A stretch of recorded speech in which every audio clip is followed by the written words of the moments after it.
Madami ang nagalit sa vlogger na si Ogie Diaz dahil sa vlog nito kamakailanman tungkol sa isyu ni na Andrea Brillantes at Daniel Padilla.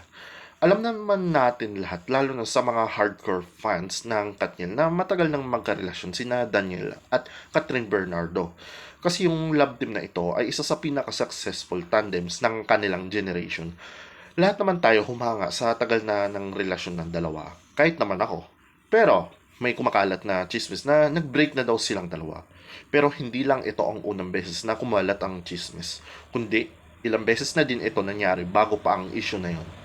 Ito na yon ang isa sa mga topic ni na Ogie Diaz kasama si Mama Loy.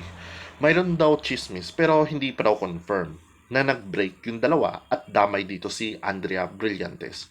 Nagkikita raw ng patago sina Daniel at Andrea. Hindi naging maganda sa paningin ng fans of the three Kapamilya stars ang ganitong sitwasyon. Dahil dito, naging trending sa Twitter si Ogie at binansagan siyang Ogie Diaz fake news peddler.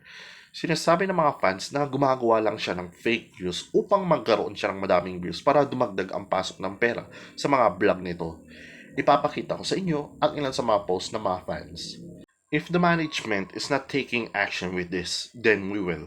Maling-mali na kumikita si Ogie Diaz fake news peddler sa pambabalahura at pagkakalat ng chismis sa iba't ibang artista. Maghanap ka ng disenteng trabaho.